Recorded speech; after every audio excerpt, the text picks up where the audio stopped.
السلام علیکم دوستو، اگر ویڈیو پسند آئے تو ویڈیو کو لائک اور چینل کو سبسکرائب ضرور کر دیا کریں۔ دفتر کا کوریڈور اس دن کچھ زیادہ ہی تنگ محسوس ہو رہا تھا، کیونکہ علی اور عائشہ کے درمیان فاصلہ اتنا کم تھا کہ سائنسیں ایک دوسرے کی موجودگی کا اعلان کر رہی تھیں، اور دونوں جانتے تھے کہ یہ قربت معمولی نہیں رہی۔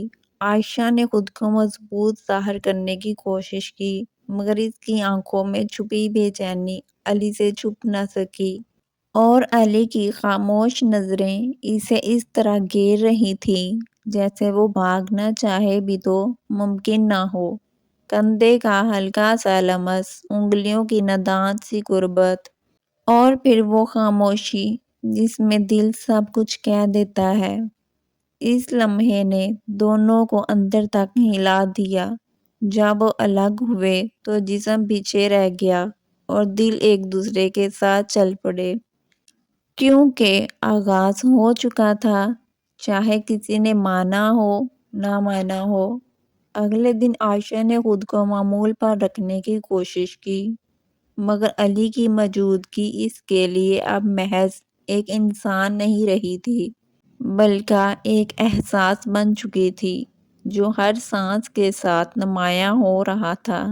جب وہ قریب سے گزرا تو عائشہ نے اپنی انگلیاں سمیٹ لیں، جیسے کسی اندیکھے لمس سے خود کو بچا رہی ہو، مگر دل اس قربت کو روکنے کے حق میں نہیں تھا۔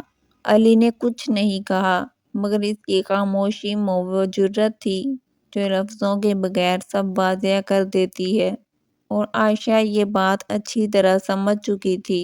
بارش کے دن جب دونوں ایک ہی چھتری کے نیچے آ گئے تو وہ قطرے صرف زمین کو نہیں بلکہ دلوں کو بھی بھگو رہے تھے، اور فاصلہ اب صرف مجبوری نہیں، ایک خواہش بن چکا تھا۔ عائشہ کا دوپٹہ ہلکا سا سرکا، علی نے نظریں ہٹائیں مگر احساس ہٹ نہ سکا، اور وہ لمحہ عزت اور کشش کے بیچ لٹکا رہا۔ یہ وہ قربت تھی جس میں ہاتھ نہیں بڑھتے مگر دل حدیں آزمانے لگتا ہے۔ خاموشیوں نے باتیں کرنا شروع کر دی تھی، اور علی اب عائشہ کے بغیر اپنے دن کا تصور نہیں کر پاتا تھا، جبکہ عائشہ اس کشش سے ڈرنے کے باوجود اسے جھٹلا بھی نہیں سکتی تھی۔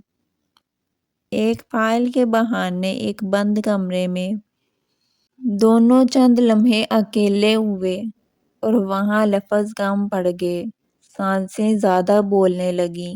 عائشہ نے پیچھے ہٹنے کی کوشش کی، مگر علی کی آواز نے اسے وہیں روک لیا، نرم، محتاط مگر گہری۔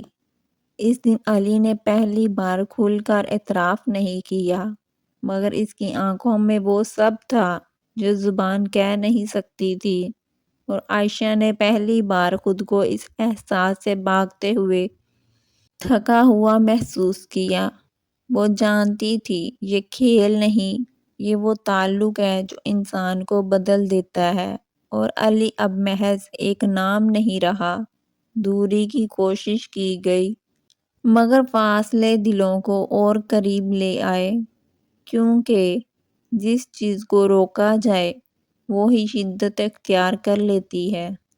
عائشہ نے مان لیا تھا یہ کشش عارضی نہیں، اور علی کے لیے یہ احساس ذمہ داری کے بغیر ممکن نہیں۔ ایک شام کھلے الفاظ میں نہیں مگر واضح انداز میں علی نے عائشہ کو بتایا کہ وہ اسے وقتی جذبہ نہیں سمجھتا، اور یہ بات عائشہ کے دل کو چھو گئی۔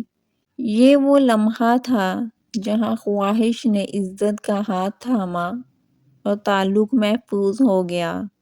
گھر والوں تک بات پہنچی، ہچکچاہٹ ہوئی مگر نیت صاف تھی، اور دونوں کی خاموش محبت نے خود کو ثابت کر دیا۔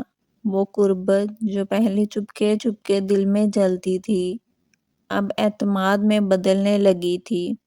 نکاح کے بعد بھی علی اور عائشہ نے جلدی نہیں کی، کیونکہ ان کے لیے لمس سے پہلے سکون ضروری تھا۔ اور یہی بات ان کے رشتے کو مضبوط بنا رہی تھی۔ وہ اب ایک دوسرے کے تھے، مگر احترام کے ساتھ۔ جب عائشہ نے علی کا ہاتھ تھاما تو اس لمس میں اب بے چینی نہیں بلکہ اطمینان تھا، اور علی نے محسوس کیا کہ اصل قربت وہی ہوتی ہے جس میں دل محفوظ ہو۔